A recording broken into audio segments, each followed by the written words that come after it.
I just want to make sure you're aware. All right, so I'm now recording. What I plan on doing is after today's lecture, I'll post it on like YouTube or something. I'll go viral, and then you'll all be very happy. Now, I'll post it to YouTube. I'll send it across probably tomorrow, and you'll have access to the lecture. And then anybody else that was unable to join today will also um, have access to the lecture. So let me share my screen, and we'll get started. Okay, you can see my actual desktop, which isn't quite as dirty as I thought it would be. Where is my lecture note? Sorry, I'm a little scattered today. What the heck is this? This is work, the wrong work. I already lost my lecture notes. How about that? Off to a good start. Let's go, lecture week 9. There we go, cool, boom. This is what we're gonna be working on today. Semi-structured data, specifically JSON. We're gonna be working on Unicode characterization and NoSQL databases, specifically MongoDB. So that's really what's in focus today. Because it's an online lecture only, and I imagine fewer people are going to ask questions, there's going to be a little bit less interaction. I don't imagine that this class will run for the full time span. But what I can do is, after we run through the material, I can stay on for another, I don't know, 15 minutes to half an hour, or however long you need, and can answer any other questions. Now, today's goals are review semi-structured data, HTML and XML, explore JSON and Unicode, and by the end of today, you should be able to load JSON and BSON, which is a specific format, into NoSQL databases for storage and access, retrieval, querying, etc. Before we go into the lecture material, one thing I will mention, and type in the box about your feeling on this, because everyone is sort of confined to their rooms and they can't really go anywhere. Do people still want to take part in group assignments, or do people want to now do individual contributions for their final project? So go ahead. I'm thinking if you were in a group and the group idea is no longer a very good one because of the way that the world works now, we can certainly change and figure that out. So what are people's feelings? Do you want to keep the groups, or do you want to go off on your own?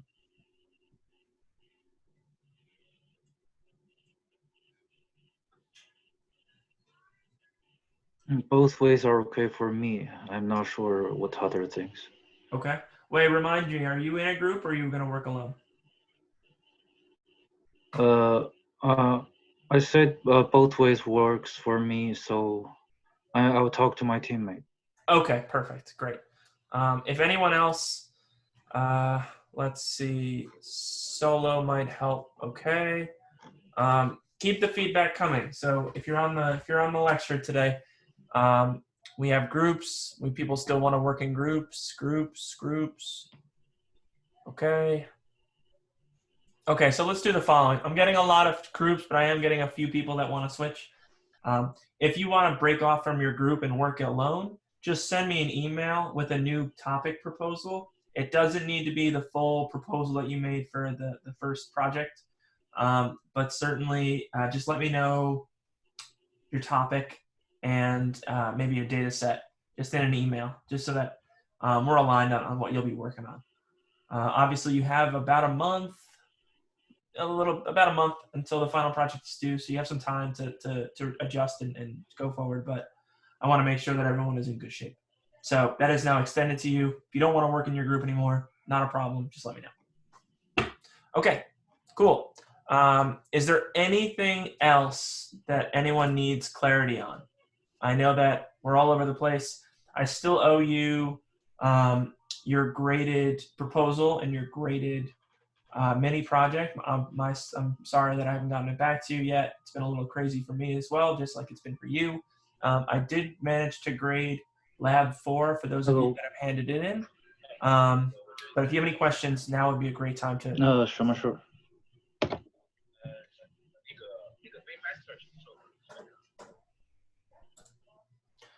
Yes, advanced topics. Advanced topics, there are two ways to go about them, and it's really up to you. One is that you pre-record the advanced topic and you send me the video file, or you load it to YouTube and send me the link. If you pre-record, the goal would be that in a similar session like the one we're having now, we'll all watch the recording together, and then we'll open it up for questions back to the group. Option number two is that while you're on this meeting, again, we're going to do the same format for the rest of the semester. So while you're in the Zoom video chat, I can give you presenter rights, and you can actually share your presentation in real time with your partner. So either of those two work for me. And again, it's pre-recorded video, which is premiered during lecture, or you present in real time in the Zoom video. So we had two groups, and correct me if I'm wrong, we had two groups which we're going to present today. Both have asked to postpone until next week. So next week we'll have 4 groups presented. Just keep that in mind. So if there are 4 groups that are presenting, I believe it's groups 7, 8, 9, and 10. Correct me if I am wrong. Okay. Very good. Any other questions? You can either shout them out or you can put them in the chat.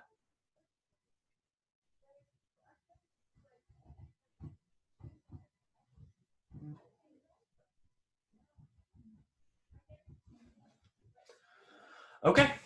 With that being said, we will jump into the lecture. Yeah, we will jump into the lecture. So let me share my screen again.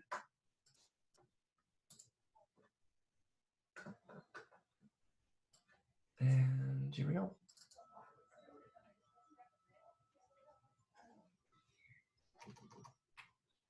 All right.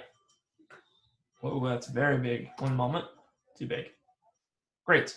So hopefully you can all see my screen. I know it's a little truncated. Let's see if I can hide a bar or two. Can I hide you? How do I hide you? Yeah. All right. Great. Okay. A little bit better. So reviewing. Semi-structured data. What is it? What are the 2 data formats we covered in class? How are they structured? How are they different? And what are their primary use cases? So as you'll recall, last class, which was 2 weeks ago, we covered HTML and XML. So obviously it's going to be a little bit more difficult to ask you all to raise your hands. So why don't you go ahead and type the answer to the question, what is the difference between HTML and XML? So go ahead and type in the Zoom group chat what the difference is between HTML and XML, if you can recall. We'll get a couple of responses and then we'll talk about them.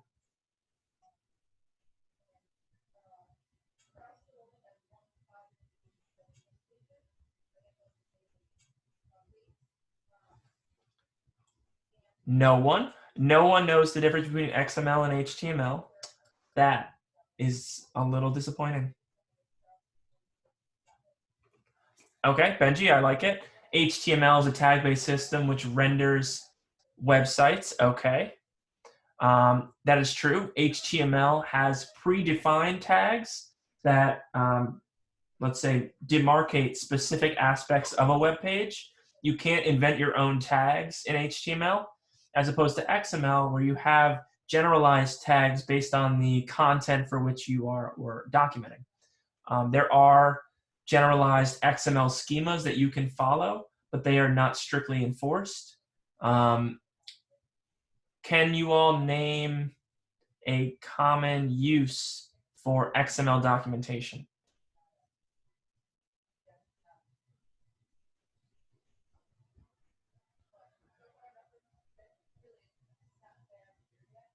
Great. RSS feeds for XML is a very common use case. Another common use case is content management systems. So, for instance, the New York Times potentially could be using XML to store all of its content metadata, which is then rendered on its website. It's similar to RSS, but it's not exactly the same. So content databases are often written in XML. Now, Rohan, you mentioned that HTML is used to display data, whereas XML is used to store data. Just want to make sure that we understand the difference between the displaying of the data and simply the format for which web browsers can read and actually do the displaying. So HTML is ultimately just a file formatting paradigm. It's just a way for which you articulate different aspects of data points or metadata points about tags and how things should be displayed in a website. But ultimately, HTML does not actually do any of the rendering. In order to render HTML into a user interface, you do need an interpreter, and that interpreter would be a web browser. So embedded within HTML, you may have other languages as well. For instance, JavaScript, CSS, or let's say discrete API calls. They're all embedded in the HTML, which is simply a document format type. It's not really a coding language. It's just a document format type. Okay, so moving on. The next semi-structured data format type that we're going to look at is called JSON. And JSON, others may call it other things, JSON, but I particularly call it JSON, and it's how I hear it be called. JSON is the third main data interchange format that we're going to look at, and it's the primary language by which websites and servers talk to each other on the internet. So a good example is anytime an API is called, the call, so the request, is written in JSON and the response is written in JSON. And I'll remind you what an API is. An API stands for an application protocol interface, and it's a common, it's like a common exchange for a network service to request information or verify that information is valid. So we took a look at this last class, but there are certain HTTP request types. We have GET requests and PUT requests and what's the third one? I can't think of it right now, but there are different HTTP requests, and many of those respond with JSON as the file format type. So the differences between JSON and XML in particular are that XML is more, I guess, flexibly formatted. JSON is more, it's more similar to things like Python data structures. So there's a really large similarity between JSON and things like Pandas dictionary and lists. And a couple of the formatting rules for JSON are as follows. So in JSON, an object is an unordered list of name-value pairs. So think of keys and values, the same way that you have for a dictionary. Now, if there are, let's say, multiple members of a discrete JSON packet, those members are separated by commas, the same way that we have for a dictionary. So the basic structure of JSON is almost one-for-one with a Python dictionary. Additionally, you can also have an array of values in JSON the same way that you'd have a list. So here it would work as you might have a key in the JSON that might be a specific string, and then the value may be an array, which is just a list-like object of strings, booleans, integers, floats, etc. So the different data types that you can have within JSON are as follows. You can have that object that I mentioned, so dictionary-like object. You can have an array, you can have a string, you can have a number, you can have a true or false, and you can also have a null value. Now, a string can have any Unicode character. We're going to touch on Unicode later in this lecture, but the default encoding is UTF-8. But you can also set it to be UTF-16 or UTF-32. It has to do with the interpreter that will read the JSON and also the construct of your existing computer. So here's an example of what a JSON document would look like. It should look really similar to something like a Python dictionary. What's nice about JSON is that it exists outside of a Python kernel or Python script. So you can actually save, for instance, if you had a dictionary in Python that you wanted to save as a perpetual file format, you could save it as a JSON file. So here we have something like first name John, last name Smith, is alive, true, age 25, etc. And we're going to actually take a look at another one that I create down below. So when creating JSON for a particular interchange purpose, you can give JSON a schema that outlines the data structures. The schemas are effectively just the key value pairs where the value can be any one of those data types, and the key is typically a string. However, in practice, when you're actually, let's say, expecting from a service a particular call and response type, most APIs and most services have a really well-documented requirement around how the call should be structured for the JSON and how the JSON will be structured upon request. A good example is, let's say I wanted to embed a Twitter stream in my application. My application would call Twitter, ask for some tweets about a particular topic, and Twitter would respond with a JSON document full of tweets. Now that JSON document is well structured. It's not just created randomly when you call it. It has a well-defined structure. And that well-defined structure guarantees that your program can read that data consistently over time. So a really unhealthy process would be unformatted JSON that just randomly calls things by any name that it so chooses in the moment. Instead, having really well-structured data is really important for a properly functioning application. So here is just a reference to the Twitter REST API documentation, and it talks specifically about the shape and the format of the JSON request and return objects. Now, why does any of this matter? It matters because if you want to use Python to solve, let's say, network data problems, let's say you can, I don't know, create a script that fetches data from a service, or maybe it sends data into, let's say, like a machine learning library that's hosted in a cloud. Maybe those calls need to happen over JSON. It's really important that you understand how JSON works. Now, obviously, JSON is not a Python primary data type. It's not what's called a first-class data type. And it's actually designed primarily with JavaScript in mind, thus JavaScript object notation. But certainly Python has packages that allow easy interchange between native Python data structures like lists and dictionaries and the native JSON formats. Okay, so a little bit more about that can be found in the JSON docs here. By the way, as we go along, if you have any questions, feel free to put it into the Zoom group chat or unmute yourself and just interrupt me. I'm happy to field questions as we go. I don't necessarily want to poll the class too often because of the way that the Zoom meeting is structured. It doesn't really feel very organic. So I'm going to pause here. If you have any questions, feel free to speak up or post it in the Zoom group chat.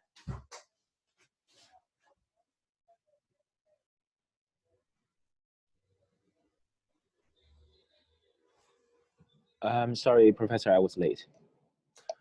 Okay, I'm assuming that's Dahai? Yes, yes. All right, welcome. Oh, thank you.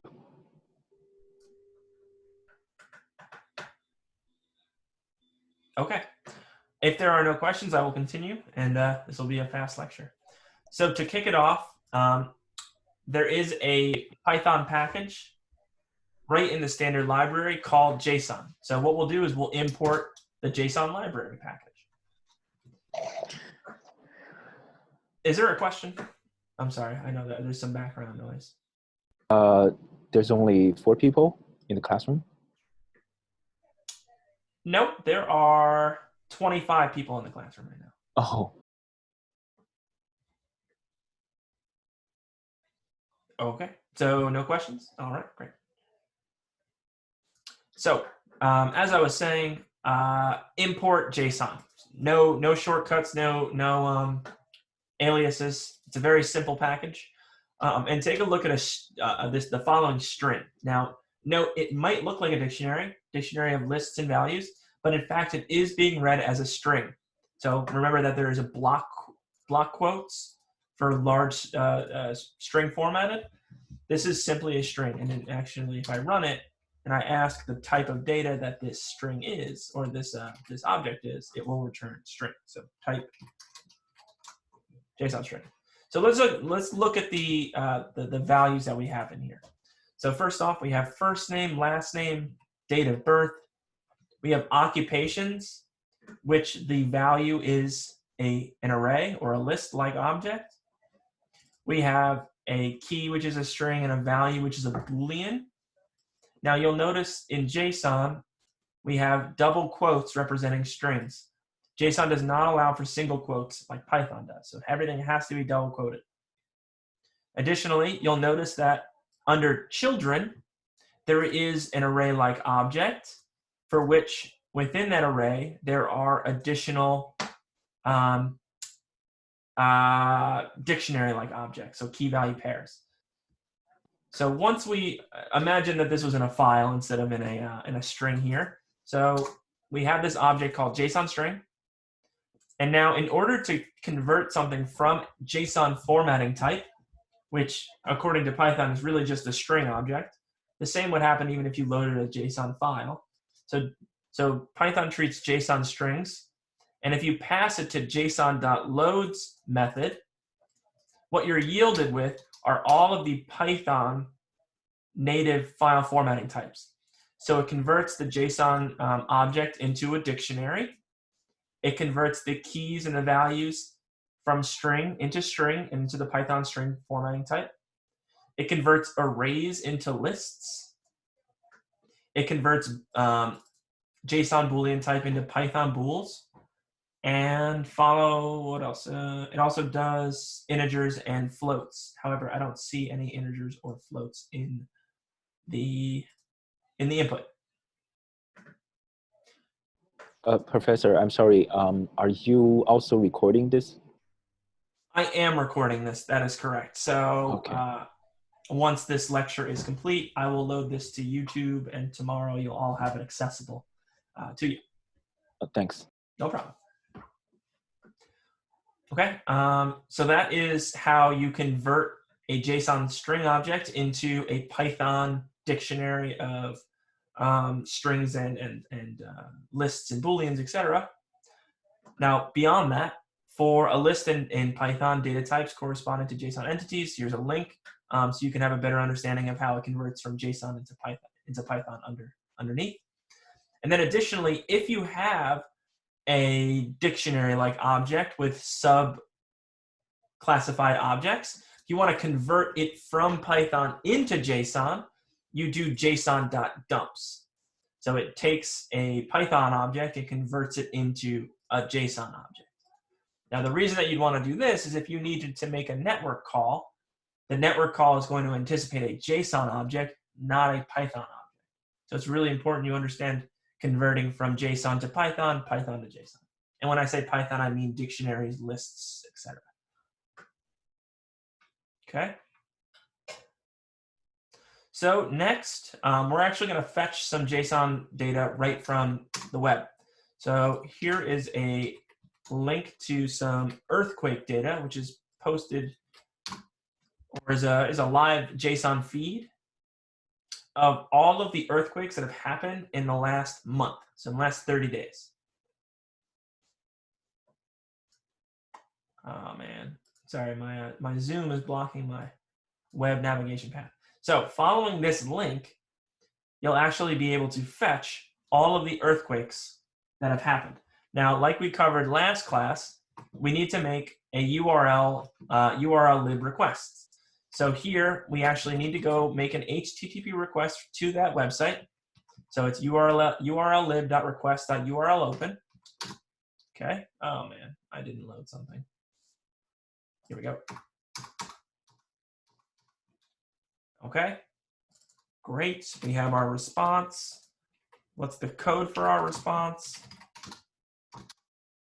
We have a 200. If you'll all remember, a 200 code means that we had a successful request to the website and we have valid data being returned. 300 means that there is a problem with your request. I'm sorry, 400 is a problem with your request. 500 means there's a problem with the server. Okay, we're just going to pretty print. So what we'll do here is we're going to take the response, we're going to read it, and we're going to decode it into UTF-8 format. So this is simply a string. The string itself is represented by JSON data type formatting, but for Python, Python doesn't care about JSON. Python just sees this as a big piece of string. See, it's string type. Now, to convert this from the string JSON into the Python objects of dictionaries, lists, etc., all we need to do is do JSON.loads string object. So let's take a look at what this looks like. This is now Python data type. So if I do type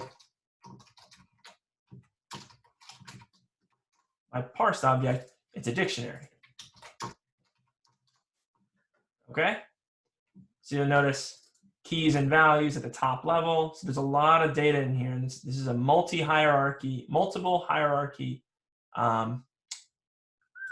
do you call it? Multiple hierarchy dictionary. So if I pretty print it, it will show all of the indents, the different levels of hierarchy. So here, under features, there's a list. The first object in the list is a dictionary. Each dictionary within features is itself considered an earthquake. So there's one earthquake starts here and ends, let's see, here, earthquake number 2, earthquake number 3, earthquake number 4, etc. Okay? So we can take a look at the keys to the top level dictionary. So we have type, metadata, features, and bbox. Specifically, we're going to want the key called features, which is what we saw above, because features represent individual earthquakes. Here. So each element within features is a unique earthquake.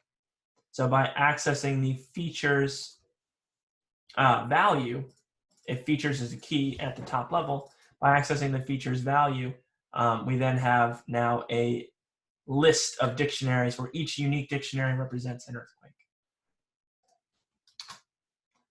Now, if I take the len of the quake list, you'll see here that there are 15, for which means that if we understand this data a little bit, that there are 15 unique earthquakes within that have occurred in the last 30 days per this geological website. Okay. Any questions about fetching data from the web, converting it from a string JSON into Python data type, accessing the data from the JSON dictionary, and parsing them into unique earthquakes, which is what we'll do next. Any questions?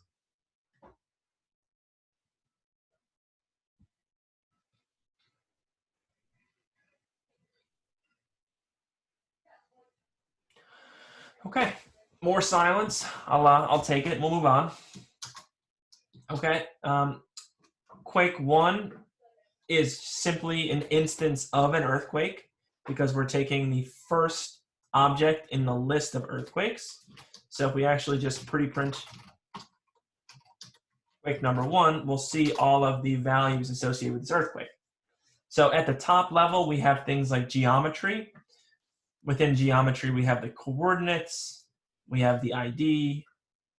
Oh, I'm sorry. Within geometry, we have another dictionary object, which is just represented by the coordinates. We also have the, yes, what's your question? When accessing inner dictionaries, is it best to create an object that's similar to just how you did with Quake lists, and then try to access, let's say, geometry, or should you just have multiple, like, I guess you can call those list objects? Good question. What I would recommend doing is anytime you get a new, especially a non-structured or semi-structured formatted data type, try to just explore the data a little bit. Try to figure out which pieces of information do you want and which pieces of information are less relevant to you. By doing that, you can then better understand how to traverse the data. By traverse, I mean at what level of keys and values do I want, and where do you want to go? So for me, the easiest way to analyze data is to get it into something like a list of dictionaries, or specifically a pandas data frame. So how do I, really the question then is, how do I convert this JSON object into a manageable pandas data frame? And what I want is, I'm going to want each row, or the unit of analysis, to be a single earthquake.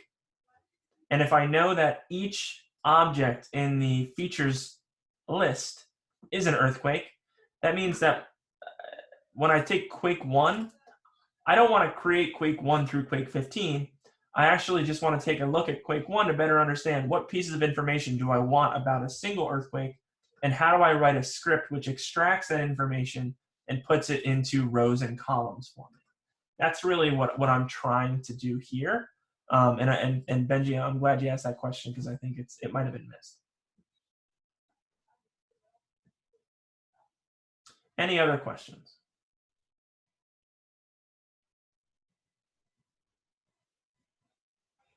Great. So for a specific earthquake, beyond the geometry and the unique ID for that earthquake, we also have a lot of information under properties. Some of them are highly scientific. Some of them are a little bit more common. So for instance, we have the unique JSON website for that earthquake. We have the magnitude of the earthquake. We have the common name for the place the earthquake occurred. And we have the timestamp of the earthquake, the time zone offset. So there is some detail that you can extract that would be meaningful for you in an analysis, but some of it may not be, right? So for instance, this multiple IDs may not actually have any value for you, and it might just be an artifact or a relic of how the data is extracted.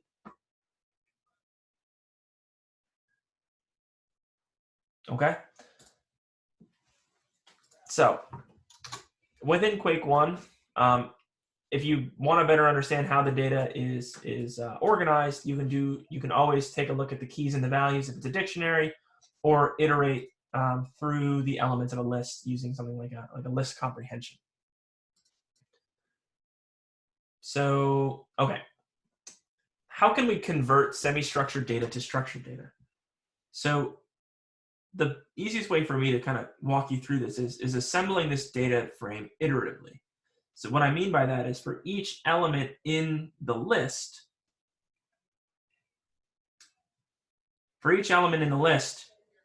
do some data massaging, create a single, let's call it, row of data, and append it to a data frame. That's sort of how I like to approach a lot of problems, especially when the data structures are less straightforward, and it requires you to do accessing of different information, normalizing, or pivoting data. So for instance, if we look at Quake List, not all of the data is the same level of hierarchy. So for instance, properties has latitude and longitude. Where did that go? Oh, I'm sorry, we have coordinates. So we have latitude, longitude, and we need a way to actually put that into a data frame. So here, if I just do dataframe.dumps for Quake, for the Quake list, I end up with this awful looking data frame. We have rows and columns which took the keys and values and made this just really ugly data frame. But I mean, there are some redeeming qualities about it. So first of all, the ID is repeating. We have the name of the property. So yellow is associated with the alert type. So the index is the key, the property is the value. So what this means is the values within index, although it's a single column, in reality, this is called a tall data structure. What we really want is a wide data structure. And if you'll recall from a couple lectures ago, to go from a tall to a wide data structure, you can do things like stack, unstack, and pivot. So after taking a look at this data set, I realized that the best way to go from this tall data set to the wide is using the pivot function, where the columns will be parsed from the column index. So alert will be a column, CDI will become a column, code will become a column. The rows will be represented by the unique ID. So this entire data frame will become a single row. And the values will be the instances of data points within properties. So let's take a look at what that looks like. So df.pivot, as I mentioned, the index becomes the ID column. Oh, I'm sorry. Yes, the index. The index to the data frame. The index becomes the ID column. So since this is repeated for every single row, there's only going to be one row in our pivot. Number two, the columns will become the unique values from the index column in our original data frame. And then finally, the values, or the values within the actual data frame, will come from the properties column from the previous data frame. So using this pivot methodology, we now have a single row of data, which we could then iterate through all of the earthquakes and append to a data frame so that we have rows and columns. So that's sort of my strategy here. Now, the only problem here is not all of the data is at the same level of hierarchy from the dictionary. You'll recall, though, that we have, for instance, geometry, which itself has subdictionaries. So the problem here is, let's do pretty print, and it might be easier to see. All of the values within properties will easily fall into rows and columns. So I'm sorry, it will all become unique columns, except geometry has its own set of coordinates. What we want is we want to actually parse out the coordinates so that we have 3 additional columns: latitude, longitude, and this actually represents magnitude of the earthquake. So longitude, latitude, and magnitude. So we do that as follows. Oh, I'm sorry, that doesn't represent magnitude. It represents depth. So what we want to do is we want to actually convert that subdictionary into another miniature data frame as follows. So first, let's again take a look at what df looks like. Oh my goodness, what happened? df is not defined. How is df possibly not defined? My goodness, what happened? My entire notebook the kernel got reset. That's a bummer. All right, one moment. I got to rerun this.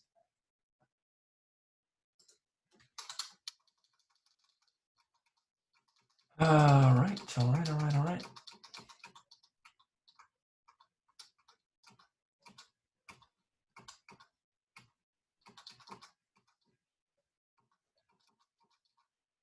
Okay. So we're going to take a look at what df looks like. Because what we want to do is we want to just take where the index is equal to coordinates and convert the coordinates, where they go.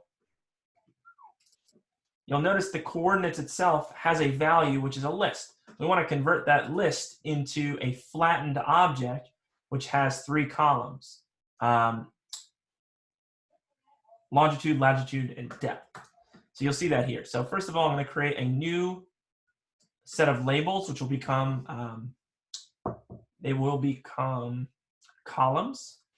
Then I want to filter my data frame just for the values of coordinates. So let's take a look at what this would look like. It looks like this data set. If I then take iloc 0, it's going to convert it from a pandas data frame into a series. And then the series, if I do the following, I convert my, oh my goodness, I dropped something. What did I do wrong?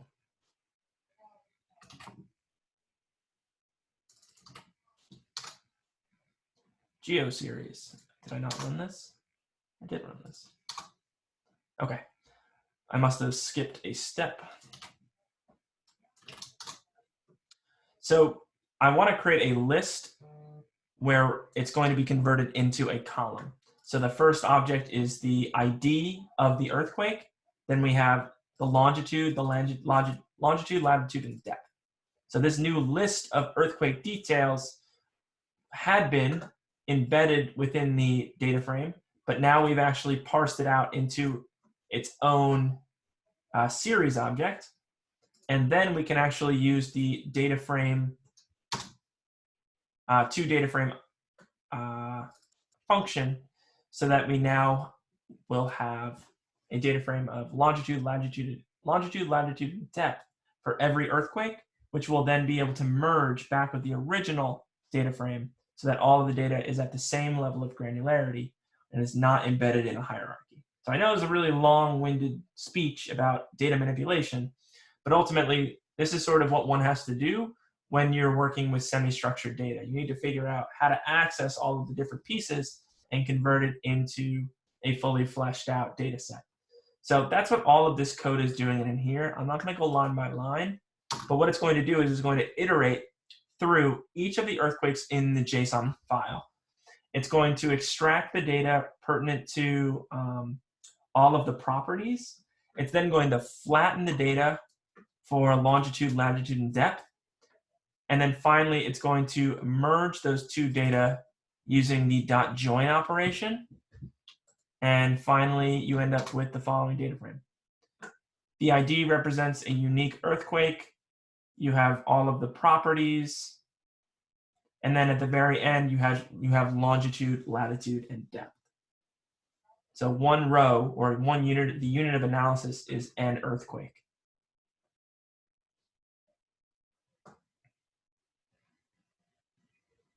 All right, so now that you have a data frame of earthquakes, it's very easy to analyze. So for instance, if we want to describe the data that we have regarding the earthquake, we can see that there are 15 different alerts. There are only 2 unique alert types. Green is the most common alert type, etc. So you all know how to use .describe, and this is just the transposition of the describe feature.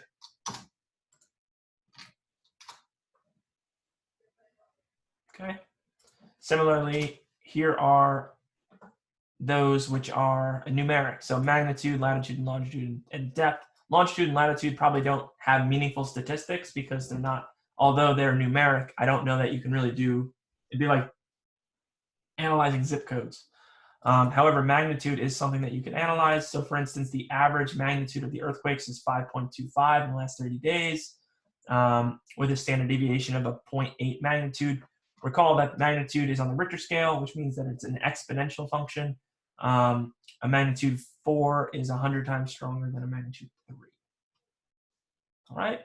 Finally, as I love to do, I'm going to convert the data type from the JSON, which is actually in something called epoch time, which is the number of seconds which has transpired since the year 1970. And I convert it into the common Python datetime format. And finally, I do an offset for the time zone. So I do all of that here, and I end up with a new data frame of date time. So I now know on what day specific earthquakes have occurred. Finally, if I want to plot the data by day, oh no, something has gone wrong. What happened? What happened? What happened? I might have skipped a step. Definitely skipped a couple steps. Okay. We can look at the number of earthquakes and the average magnitude by day. We can also plot it. So for instance, my plot function here has not done me any justice for the dates, but there was a spike more recently with the number of earthquakes on, I believe it was, let's take a look. On 3/18, there were 5 earthquakes with an average magnitude of 5.24. And if we look at the average magnitude through time, I guess on this day, the average magnitude certainly dropped. So on 3/10, there was only 1 earthquake. That earthquake had a magnitude of 3.7, so the average magnitude per day was much lower on that day. All right, take a pause. This is just an example of how to convert data from JSON, fetching it from the web, and getting it in a data structure that's useful.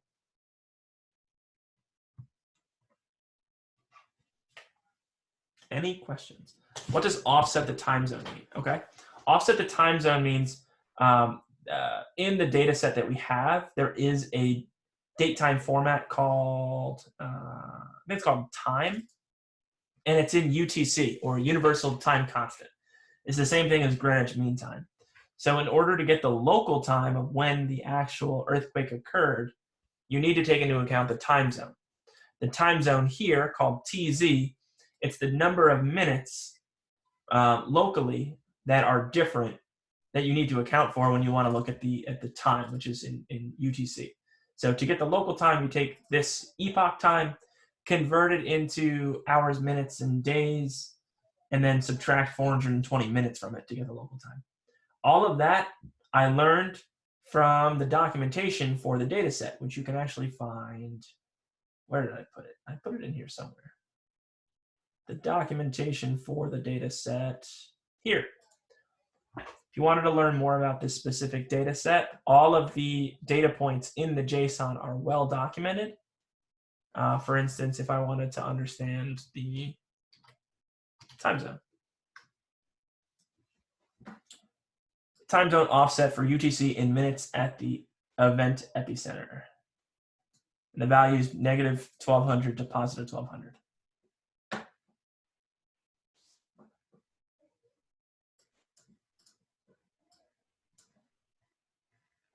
Any other questions?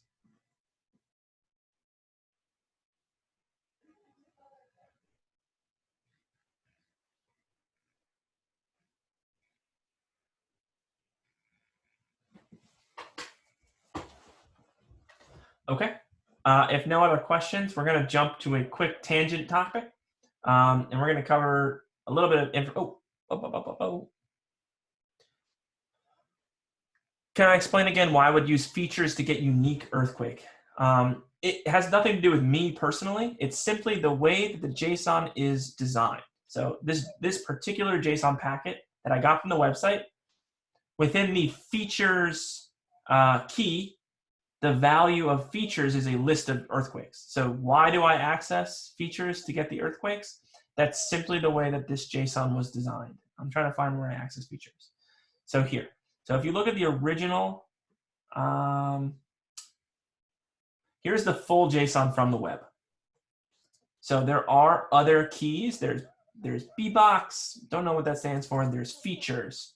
There are also near the bottom, there's a couple more. There's like title of the JSON document. There's metadata associated with the document. So why do we access features? That's simply where the person that designed this particular JSON document decided to put unique earthquakes within that key. Okay. Any other questions?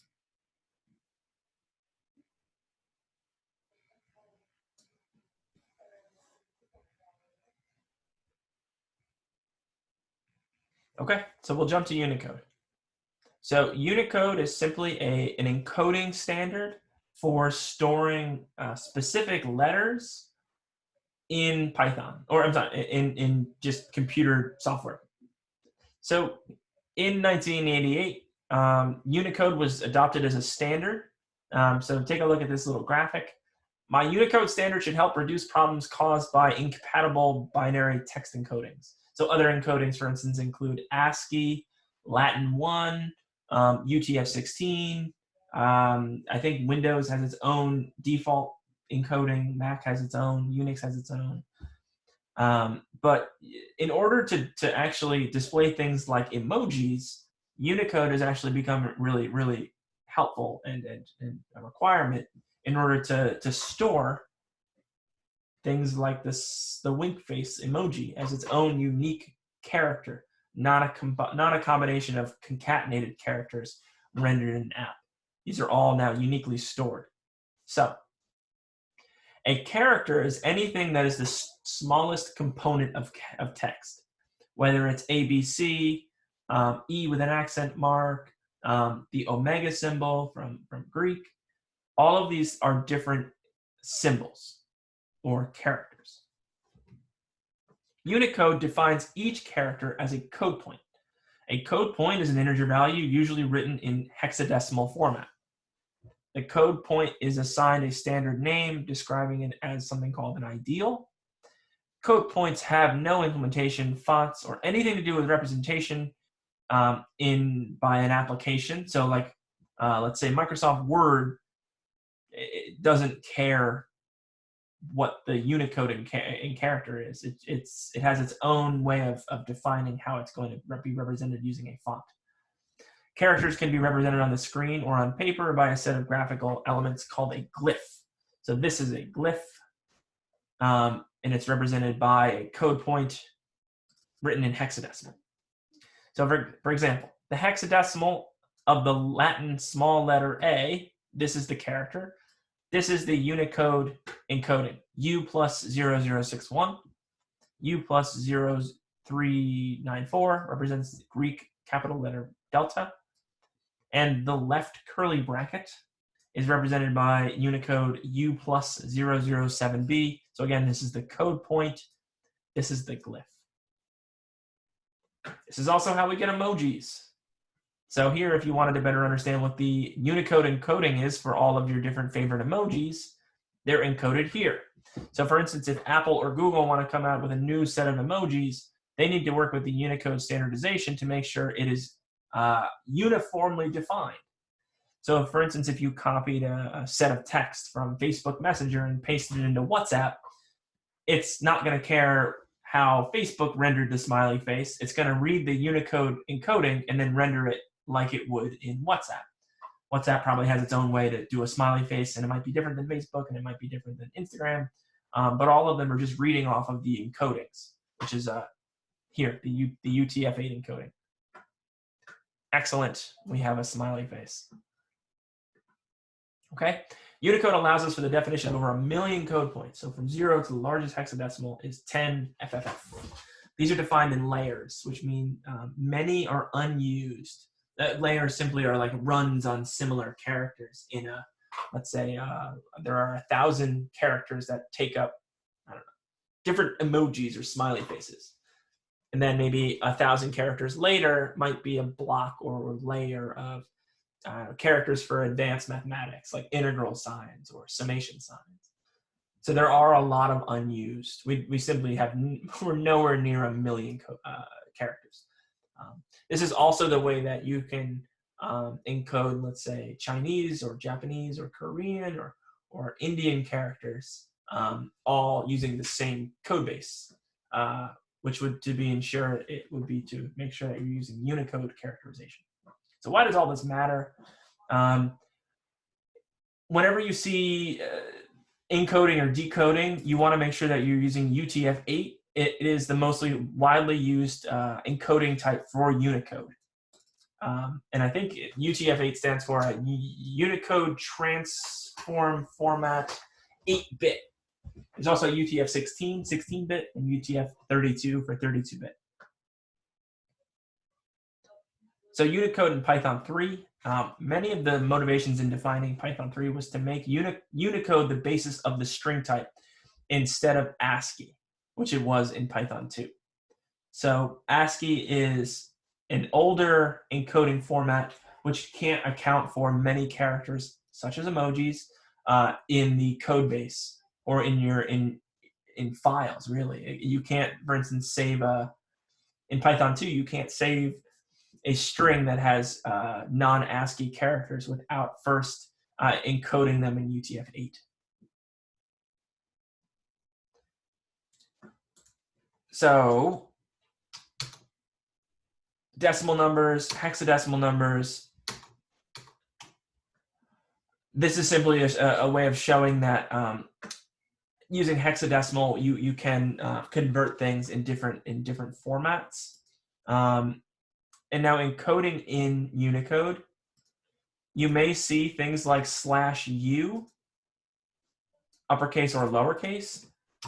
This is when you want to actually render or maybe you've parsed a piece of information that was Unicode encoded, and you actually want to display that in your Python output. I'm simply showing this to you here because when you get into online data and you get, let's say, foreign characters, you're going to see a lot of these types of characterizations, and it's Python's way of sort of shorthanding the Unicode as just a regular string in hexadecimal form. So bytes create a sequence. I'm sorry. You can create a sequence of bytes either using keyboard characters or the hexadecimal notation. Notice that before the string here, you put a b, a lowercase b. Otherwise, it will attempt to use the Unicode encoding in the output.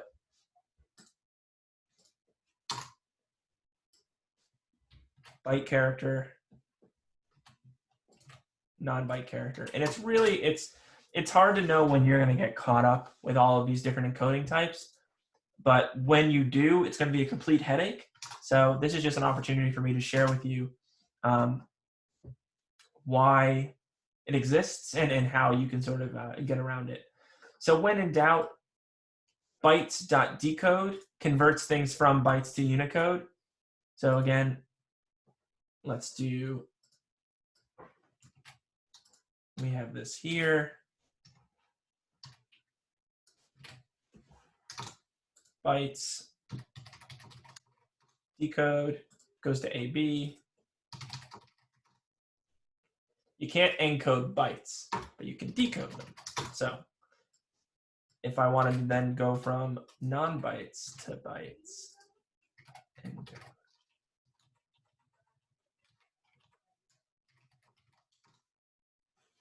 that's how you go back and forth between bytes and strings.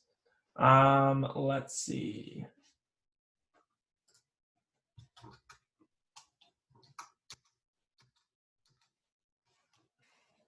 Okay. There are, sometimes you're going to get characters that are invalid. So here, this is not a valid Unicode UTF character. So Python will try to handle it or throw an error. So if I try to encode this strictly in UTF-8, it's going to be like, yo, /x80 isn't a proper Unicode character. But you can also replace it with like just a placeholder. Here, it's just a question mark.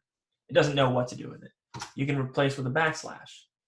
You can also just ignore any encodings that can't encode or decode into UTF-8.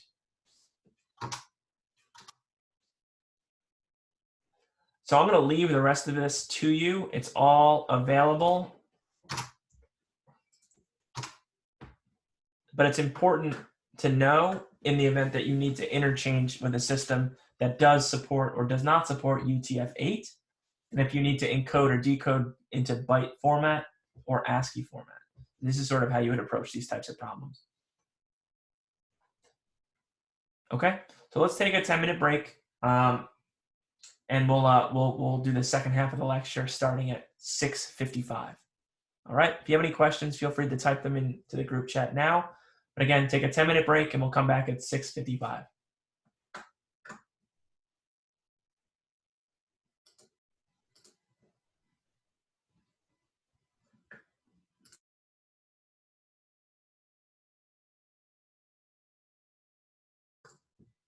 All right, I'm now resumed recording again. We're going to be, in the second half of today's lecture, focusing on MongoDB, specifically for Python. Shocker, I know we're using Python, right? So MongoDB is a specific NoSQL database developed by the MongoDB company. And it is a way to store semi-structured or unstructured data in a database. And specifically, the data file format type for MongoDB is something called BSON, B-S-O-N. And I think it stands for like binary JSON. But it's more or less JSON objects. It's the same way that we can export JSON from the web, we can import JSON into a MongoDB. So there are a set of instructions that I implore all of you to try out after today's lecture. And if you have a problem, let me know and we'll try to fix it. But you're going to need to install MongoDB on your machine for this to work. Okay? So, first of all, a NoSQL database does not use SQL to access information in tables, and you don't need to create a database schema for your data. SQL stands for Structured Query Language, and a database schema is simply articulating the name of a database table, the columns, and their data types. So is it a string, a float? Hold on. I'm going to pause the recording for a second because my cat is trying to get into the room. 1 second. Resuming recording. I have a cat. She's just okay. She's not like the best cat in the world, but I knew that if I left the door closed, she would try to get in, so I accidentally did that. No, you can't. No, go away. Go away. All right. Now I'm completely distracted by my cat. Let's see. Oh, okay. So instead of data being stored in tables and have relationships, like this table relates to this table using a join, for those of you that have taken IST659, that class completely covers all of the things related to relational databases, schemas, etc. A NoSQL database does not have a particular schema. The only thing that it does require is a particular file type that you load into it. And it will also have its own query language that will allow us to access the data in the database. So, like where was I? In many applications, this makes the organization of the data. It's called schema on read. Schema on read. So schema on write means like, oh, I need to establish the data type of the columns before I put any data in there. But for something like NoSQL database, the schema doesn't need to be defined ahead of time. You simply load data in, and then however you've decided to load it in is exactly how the schema persists. There's no requirement that you have the exact same keys every time in your JSON. It's completely up to you how you want to do it. I'm sorry, I'm just getting a phone call. I'm just trying to turn my phone off. There we go. Okay. In NoSQL document database terminology, a database is the container for a set of collections. You can think of collections kind of like a table, where each collection holds a number of documents. Okay? So it's database collection documents. Each document is an object of name value pairs. Now, while the document in a collection need not follow the structure, typically the document is a collection used for the same purpose. Let's see. I'm sorry. I'm going to kick my cat out of the room. I'll be right back. And I'm really sorry. Okay.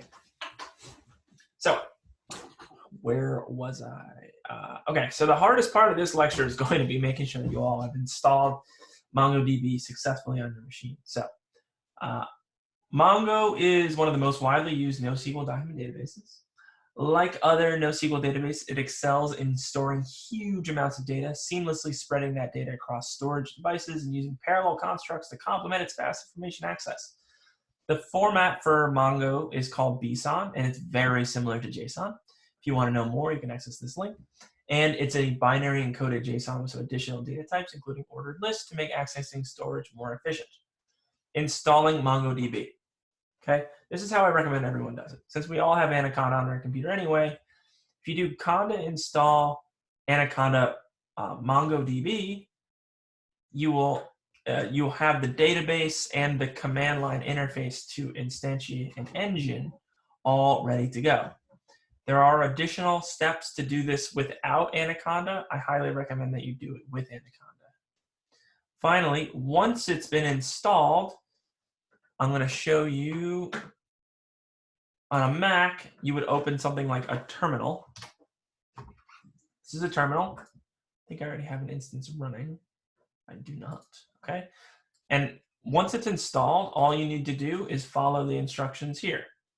You just type the word mon god and instantiates a MongoDB instance. So this is now a locally. We only can see the we don't see that. I got you. 1 second. That stinks. Well, let's try it again. Okay, can you see my terminal now? Yes. All right, let's try this again. Clear. So after you've installed MongoDB on your computer, you just type in the word MongoD or mongod, however you want to say it, into the terminal, and it will instantiate a local engine for MongoDB. I already have one running, so it's telling me that I'm failed because it's already in use. But if you don't have one running, it will set up a local MongoDB server instance. Okay, that's all we're doing there. So you install MongoDB, you create a MongoDB server. More common would be to have a MongoDB server somewhere on the web, hosted in the cloud somewhere. So you're just pushing data to the cloud. But here we're just creating a local server just so that we have a better understanding of how it works. So accessing Mongo with Python. You want to use something called import pymongo. If you don't have it on your machine already, you install it using Anaconda. So conda install pymongo. Okay. You want to make sure that the server has started. So you would do that mongod instance. Let's see if I can bring it up here.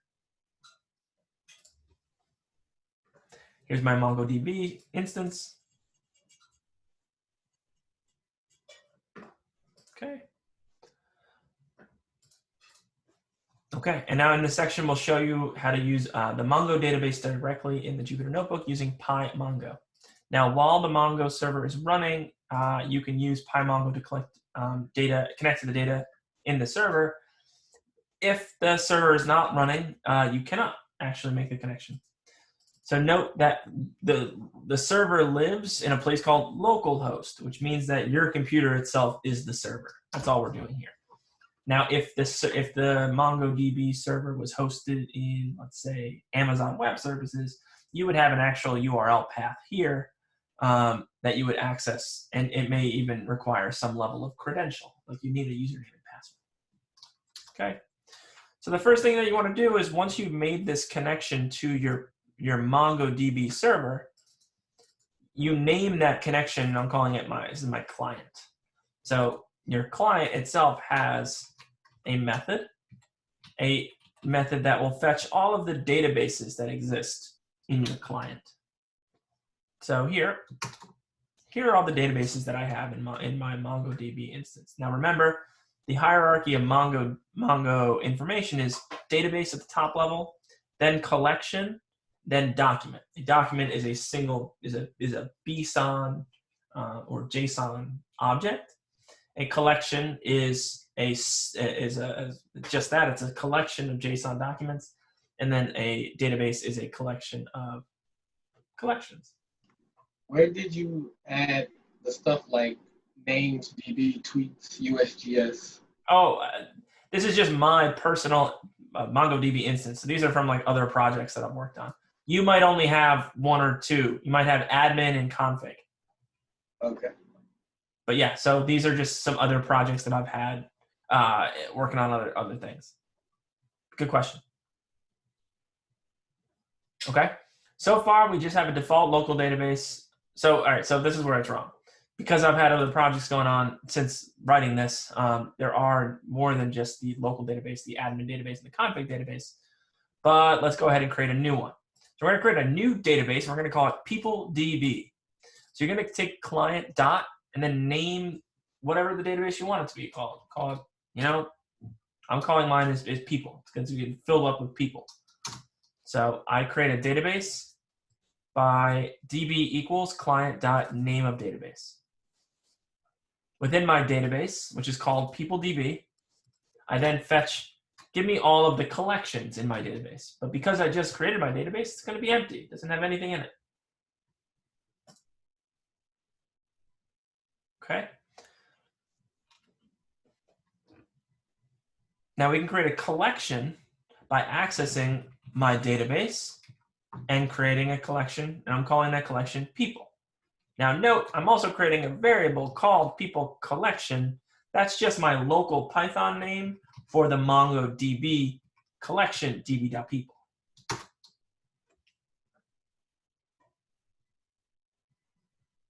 But it's actually called people in the collections.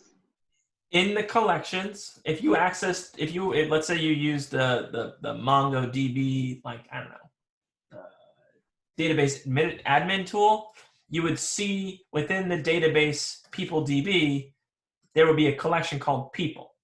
I am simply creating an object, a Python object, which represents the collection db.people, and I'm calling it people collection. Because if I just call it people, I think y'all get confused. So people collection is the Python object which represents the collection within the database people DB called people. I know it's a lot of people, a lot of confusion things going on. Any other questions? Okay. So adding data to a collection, and remember a single data point is just a BSON data document.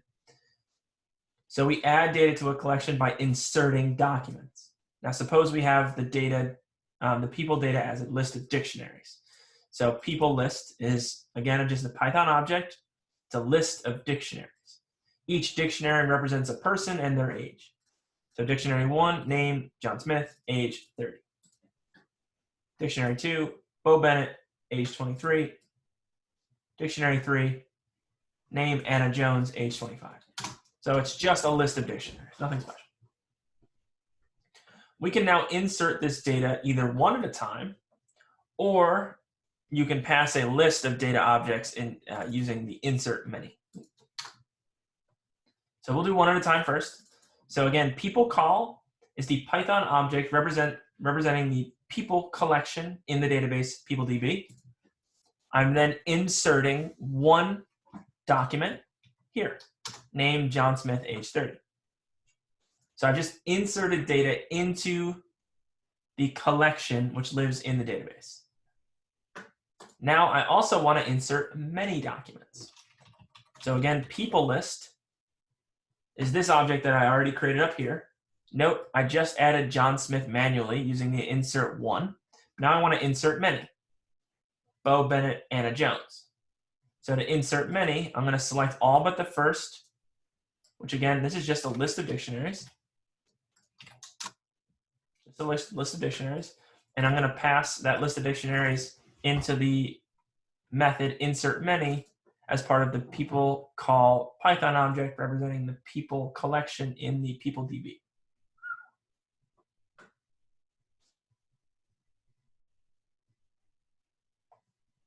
Okay. So now we want to query that data.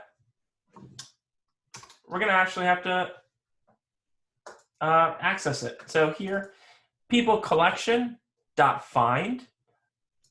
Find is a way to actually return the documents in a collection under a set of criteria. Here, I didn't pass any criteria, so it's going to just find every document. It then returns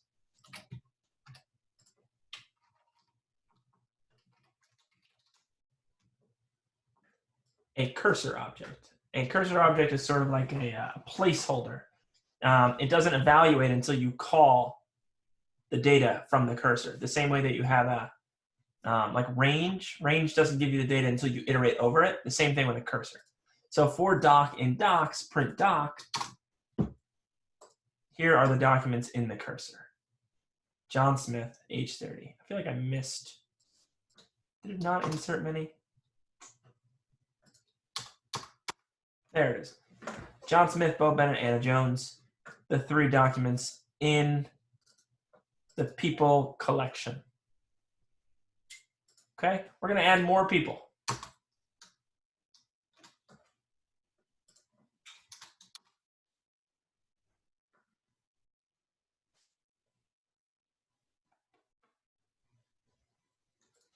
Okay, now we're going to fetch all of the documents. And now note, they don't have the same structure. The original 3 people that we added just have name and age. The new individuals that we added have name, age, and position. You can think of the position as like basketball position, so guard, center, etc. So what's nice and what's really convenient about NoSQL databases is that you don't need to have a uniform schema, or let's say rows and columns or keys and values, across every object in the same collection. So it's really convenient that now if I wanted to access, I don't know, all people, some of those people have additional data points that others have. So John Smith doesn't have a position, but Alexis Peterson does. So to query a collection, there's a couple options. You can either find, like we saw earlier, to create the cursor object, or you can find one. It'll just return a single instance of the criteria for which we pass. Here, we're not asking for any particular criteria. We're just going to say find one, and it's just going to return a single, usually the first entry to the MongoDB collection. So here we just asked for find one from the people collection, and it returned one document. But we can also pass particular criteria for which we want return objects. So here we add a query argument to the find one function to find a particular document. The argument uses a query language that, at its simplest, consists of field value pairs. Think of like a dictionary. It's going to search for similar keys called names, and if it finds the key called name, it's going to return those objects which have value Anna Jones. So we know that there is a single person called Anna Jones, and we're going to go fetch their data. So Anna Jones was queried using this dictionary query. Now note, it's only finding one. What if you wanted to find all? Remember, it returns a cursor object, so you would need to iterate over all instances of the return value. So for doc in results,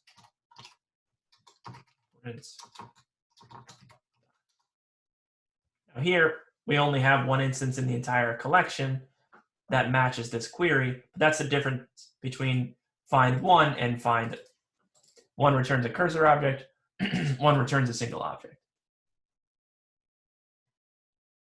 Okay, now let's say There's multiple Anna Jones. Say it again.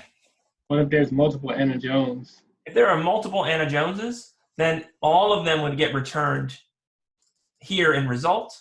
You would have multiple objects in the collection being returned. But if you did find one, it's only going to just randomly choose one Anna Jones. Okay. So let's take a look at this one. Let's find all people that have the position guard. So there are 3 people in our collection that have the criteria position and the value guard. Position guard, position guard, position guard, and they're Brittany, Alexis, and Gabby. Now, beyond this basic dictionary querying, there is one unique case of querying using something called the object ID. Now, this is a special ID created by Mongo, which uniquely represents every document in a collection. So for instance, if I wanted to access this particular document, which is uniquely identified by this object ID, I can do that. Perhaps this one doesn't exist, but let's call this one. If I wanted to access uniquely this object, I can do so by passing the object ID here called PID, and I query ID PID.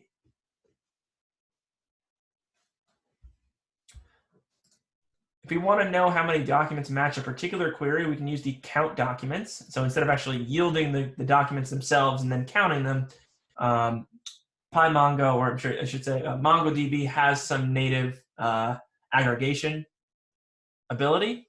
So here we want to count the number of documents that match the criteria position guard, and it returns an integer value for count documents. This is quicker and more easy to do aggregations and summary statistics than it would be to return all of the documents using the find operation. Okay. Additionally, maybe you have a conditional, or you want to actually pattern match the criteria for a particular query instead of just saying, give me all X. Instead, let's say match values that are less than a specific value. So it's like a less than or equal to query. So here it's give me all people that are younger than 25.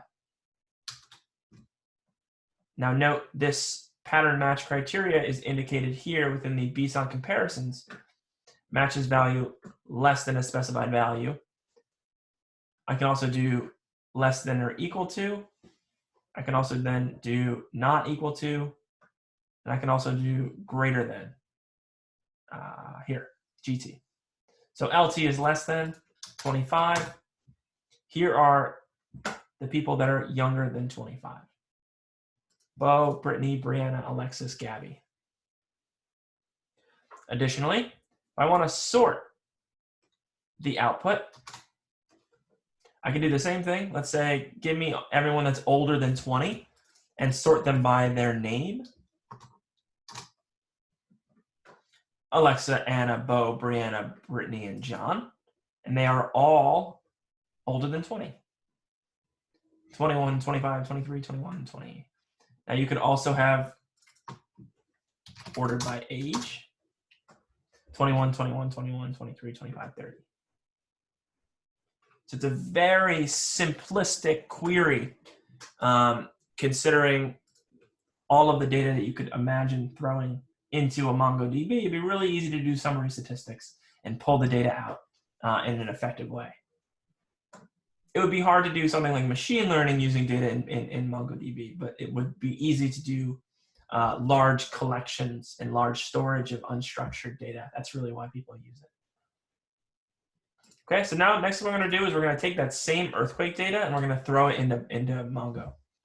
So again, we're going to fetch the earthquake data. We're just going to do it really quickly. And let's see. I guess I can go by line by line. So first, try and access the data from the earthquake URL here. If you succeed, go on to the next section. Else, okay? JSON string. So first you want to do response.decode into UTF-8. We convert into JSON using JSON.loads. I'm sorry, we convert into like Python dictionaries and strings and things. So this is now earthquake. Think of them as dictionaries. You then want to fetch the title of the title. We then want to fetch those features, those earthquake features. And then we want to actually create a connection. From the connection, we're going to create a database, USGS. Within that database, we're going to create a collection called earthquakes. We're going to put that in a Python variable called quake collection. Within the quake collection, we're going to insert the quake list, which is a list of dictionaries identified here. So if you'll recall, if you fetch features, you get a list of dictionaries. I'm going to load that list of dictionaries into the quake collection, which we've done here. So we've added 15 earthquakes to the earthquake collection in the USGS database. So that's what this script did. Okay. Now, again, from my MongoDB connection, give me the names of the databases. I now have this new one called USGS. I'm going to make an object that connects to that database. See the database type.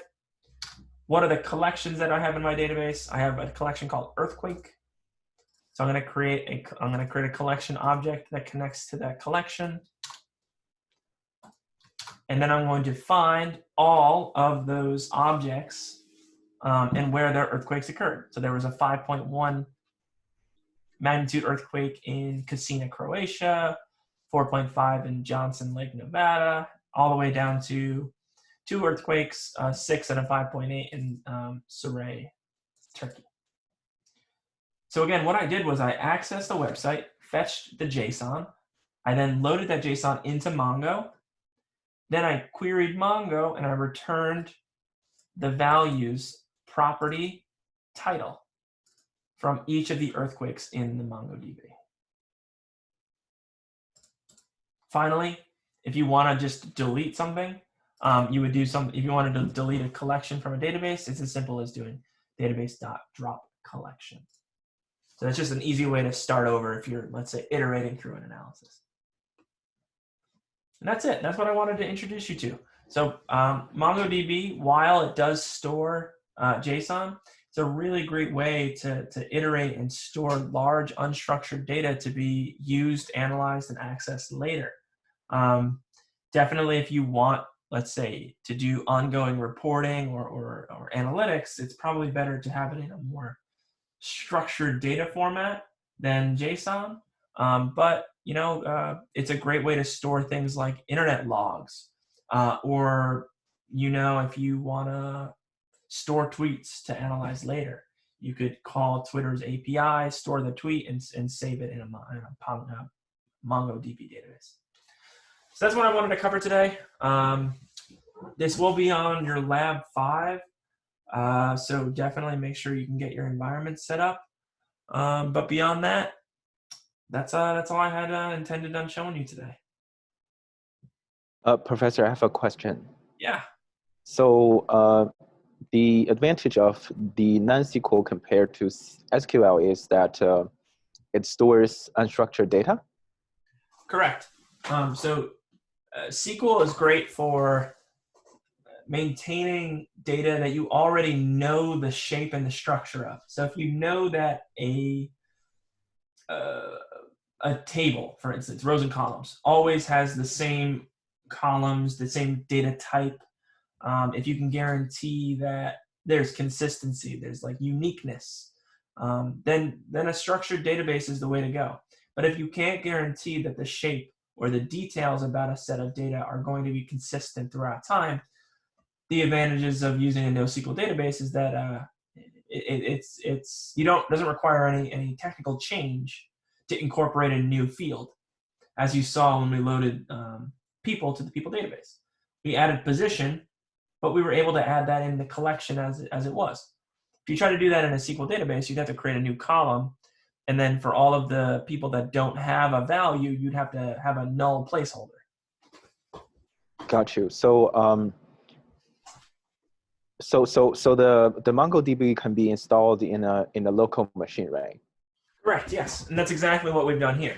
So when I did the conda install conda install MongoDB, it installs Mongo database software onto my machine, and then when I instantiate it using the run command in the terminal, I've started the server, so it's running on my machine, and then finally, when I create the client object, I'm actually making a connection from Jupyter Notebook to that server that's actively running Mongo. Got you. Can we use like a SQL Server like management studio or like a user interface to manage that database? I believe MongoDB probably has a user interface.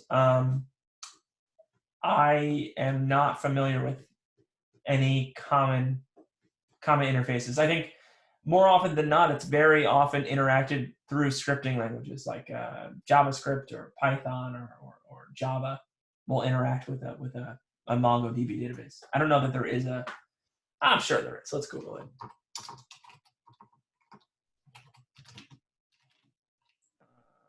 I don't know, admin interface.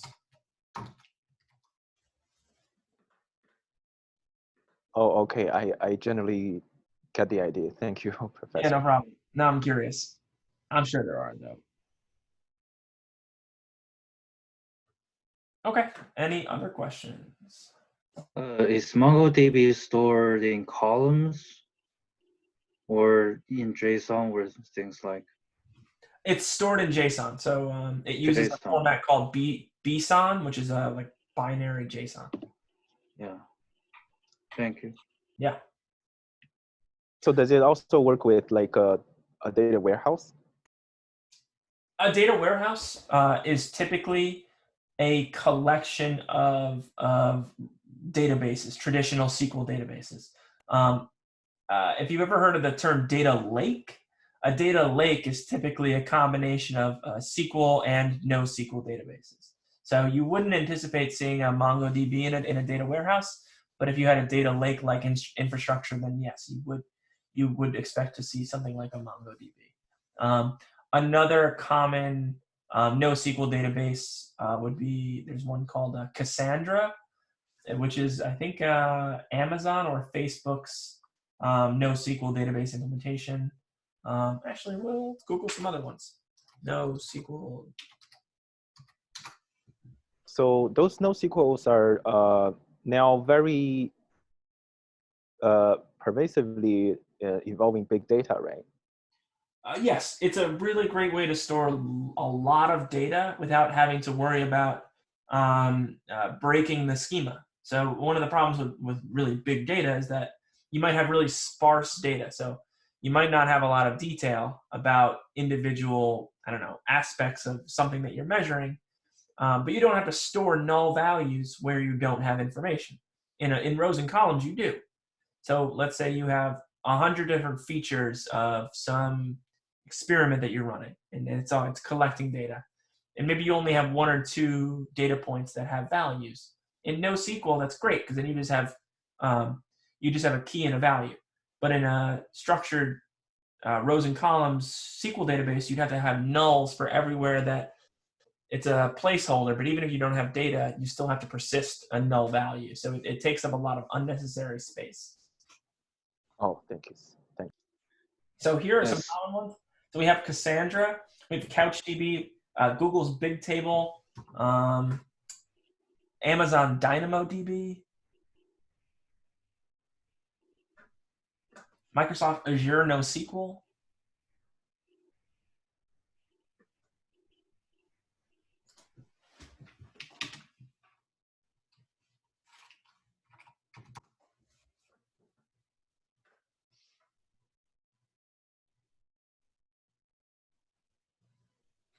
Hypertable.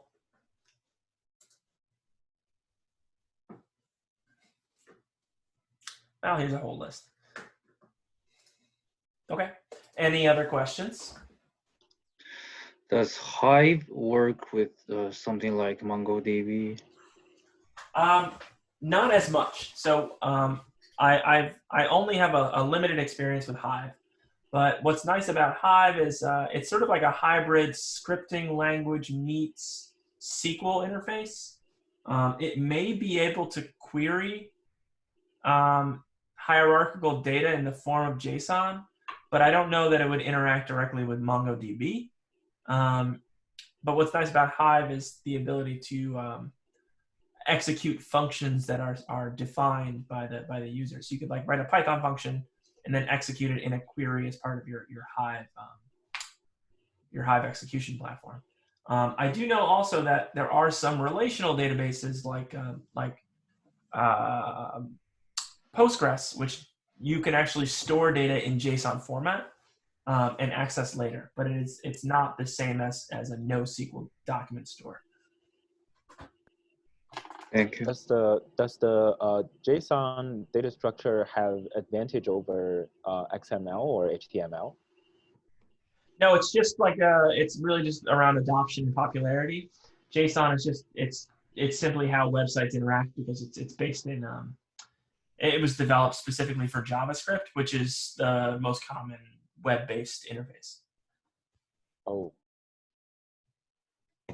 So I wouldn't say that it necessarily is better or worse. It's just more common and commonly adopted and used. gotcha.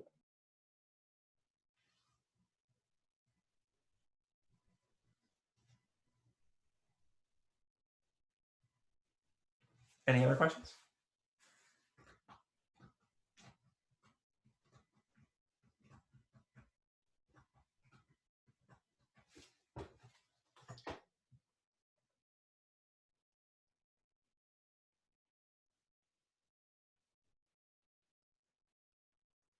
Okay. If there are no other questions, obviously you can email me in the interim.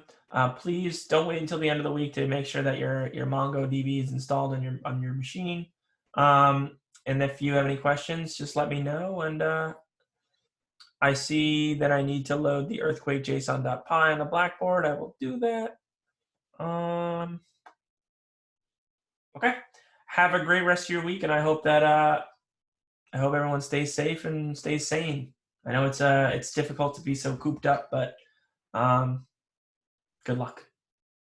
Thank you, Professor. By the way, is it possible that the Jupyter Notebook be published a little bit earlier than the session so that we could have a preview before, so like a preparation before the class? It can be. I can't really necessarily give you more than 24 hours, usually because I'm editing it up until the last minute. But I think 1 hour is good. Oh, okay. I can certainly do that. Yeah. Today was a really tricky day for my other work, which is why I posted it so late. Thanks a lot. Yeah, no problem. Any other questions?